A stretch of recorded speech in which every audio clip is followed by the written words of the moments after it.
लो bus stop भी आ गया, अब बस का इंतजार करते हैं। दे दे दे दे दाता दे नाम ते दे दे, रब दे नाम ते दे दे, इंटरनेशनल फकीर आए ने। दे दाता दे नाम तेरी बस आ जाए, दीदी चुकूं दीदी चुकूं दीदी चुकूं। ओ अच्छा कल आई कल। ओ भाई साहब कल दे चक्कर च अगे ही लाखां रुपए मार्केट च मेरे फसे हुए हैं। तुसी 2 रुपए कड्डो, थोड़ा सेटल करिए। ले फड़ अपने 2 रुपये, चल हुण। वाह जी वाह, देते 2 रुपए और रब तेरा भला करे। दे दाता दे नाम तेरी बस आ जाए, दीदी चुकूं दीदी। 1 2 3 17 18 19 20 हो गए भी। Auto auto.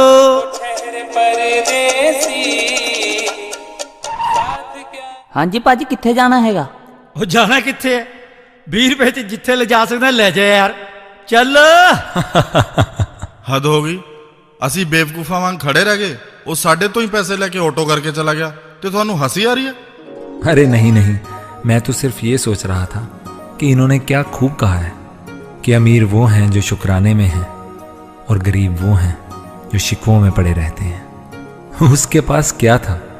फटे हुए कपड़े, चंद सिक्कों के लिए मोहताज था, लेकिन फिर भी हंसता हुआ आया, तुझे असीसें दी, खुदा का शुक्रिया किया और हंसता हंसता चला गया।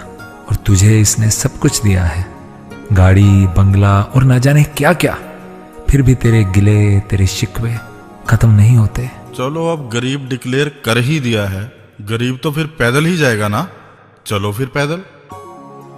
नहीं होती जिन्हें आदत गिले शिकवे सुनाने की, बिना मांगे ही मिलती है उन्हें हर शय जमाने की।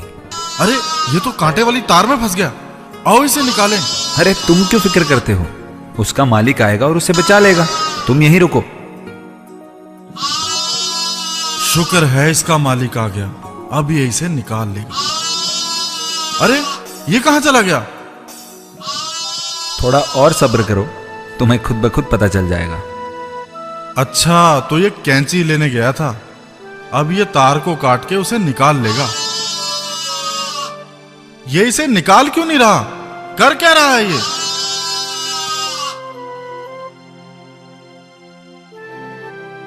अरे भाई साहब इधर आइए, सुनिए जरा, ये भेड़ का बच्चा आपका है? हाँ जी बाबूजी, कहिए। कैसे मालिक हो तुम? वो इतना तड़प रहा था, तुम्हारे हाथ में कैंची थी, तार को वहीं से क्यों नहीं काटा तुमने? पीछे कहां चले गए थे काटने के लिए? बाबूजी इससे प्यार बहुत करता हूं ना, इसलिए। अरे ये कैसा प्यार हुआ? अरे बाबूजी जब इसे काटा तार में फंसा देखा ना बाबूजी, बहुत दर्द हुआ बाबूजी। देखा नहीं जा रहा था, ये चीख रहा था, चिल्ला रहा था, तड़प रहा था और मुझे देख देख कर शिकवे भी कर रहा था कि तुम मुझे बचाता क्यों नहीं।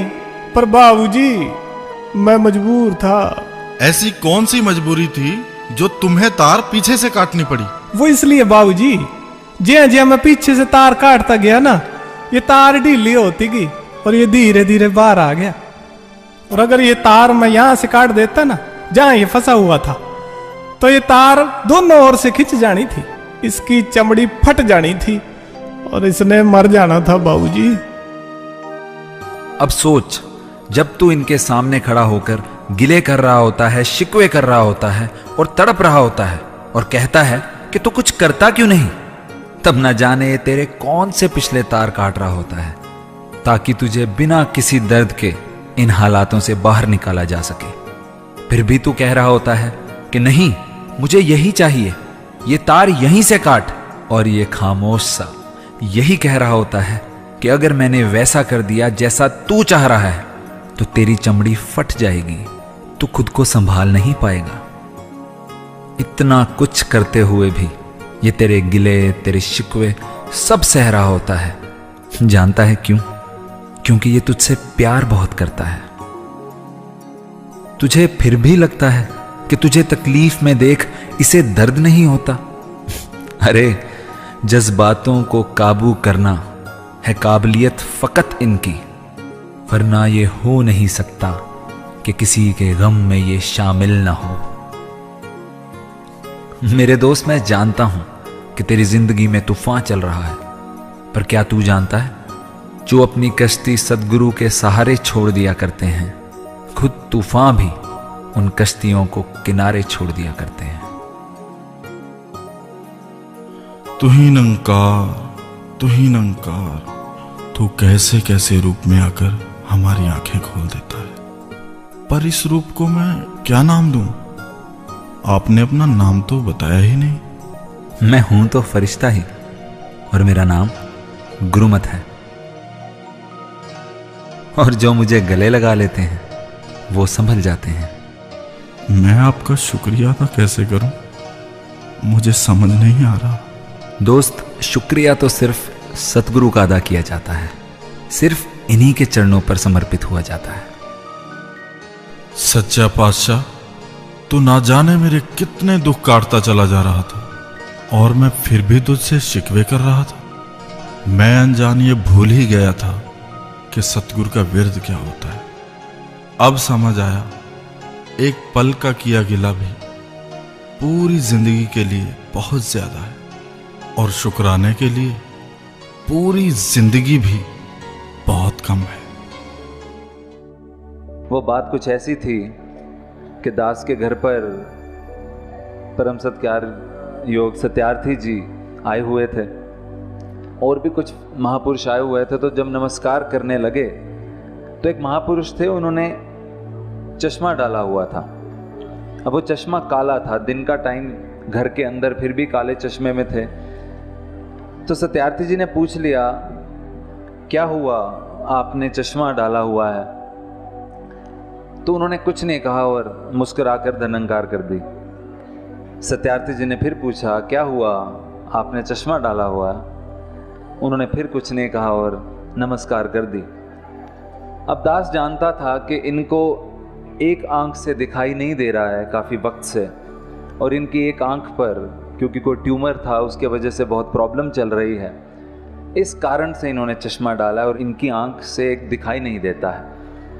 तो दास ने सोचा कि अगर ये खुद नहीं बता रहे हैं तो मैं ही सत्यार्थी जी को बता देता हूँ। तो दास ने कहा, सत्यार्थी जी दरअसल इनकी एक आंख, अभी इतना ही कहा था तो उन महापुरुषों ने दास का हाथ खींच लिया। सत्यार्थी जी ने फिर पूछा, हाँ जी आप कुछ कह रहे थे? दास ने फिर कहा कि सत्यार्थी जी दरअसल इनकी एक आंख, फिर उन्होंने हाथ खींच लिया। दास ने पूछा, क्या हो गया, आप बताने क्यों नहीं दे रहे हैं? कहते, नहीं नहीं रुक जाओ। तो दास ने फिर भी कह दिया कि इनको एक आंख से दिखाई नहीं देता है, कुछ समय पहले इनकी एक आंख की निगाह चली गई है, तो बख्शिश करो, कृपा करो कि इनको भी तंदुरुस्ती बख्शो।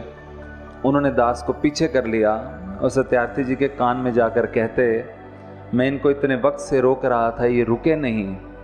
मैं इसलिए नहीं कहना चाहता था क्योंकि मैं ये सोचता हूँ कि अगर ये निगाह लेके इसने ज्ञान की निगाह दे दी तो ये कोई घाटे का सौदा तो नहीं है। साथ संगत दास कांप गया। अभी भी आपको बताते हुए बहुत घबराहट होती है कि ये शुक्र है। अगर किसी चीज़ को शुक्राना कहा जा सकता है तो ये होता है। महापुरुष कहने लगे कि अब ये चाहे मेरी दोनों आंखें भी ले ले, जो मैंने देखना था वो तो इन्होंने दिखा दिया, अब मैं और देखकर क्या करूँगा। ये शुक्राना। और मेरे मन में शिकवे आ जाते हैं। मैं इनके चरणों में आता हूँ और कहता हूँ, बाबा जी मुझे ये नहीं मिला, मेरे हिसाब से ये नहीं हो रहा। एक वो संत है जो कहता है कि आपने इतनी बड़ी दात दे दी, इसके बाद मेरी औकात ही नहीं है मैं आपसे कुछ मांग लूँ। आओ साथ संगत, अगर शुक्र करना है, शुक्राना करना है, तो इस बात का शुक्राना करें कि जो दात इन्होंने बख्शी है वो कितनी अमोलक है। कहीं ऐसा तो नहीं कि मुझे आभास ही नहीं हो रहा कि इन्होंने मुझे क्या बख्श दिया है। शुक्र करें कि कुछ नहीं मांगा, निगाह तो उनसे भी नहीं ली थी, कोई कारण होगा, पता नहीं क्या लिखा था, सदगुरु ने फिर भी पर्दा डाल दिया होगा। लेकिन बख्शिश करें कि हमारी हिम्मत भी नहीं है कुछ देने की, हमारे पास कुछ है भी नहीं, बस जो अमोलक दात आपने बख्शी है उसकी कदर हमेशा कर पाएं, और जैसा जीवन आप चाहते हैं वैसा नहीं। पूरे कीते जावां लई शुक्राना, शुक्राना, शुक्राना। वाह, कितना खुश होता है दातार जब इनका संत शिकवा नहीं शुक्र करता है। आइए अब मिलकर यही अरदास करें, तू जो भी बख्शे आए शुकराना होर पा दे, अपने सुभाव वर्गा साडा सुभाव बना दे।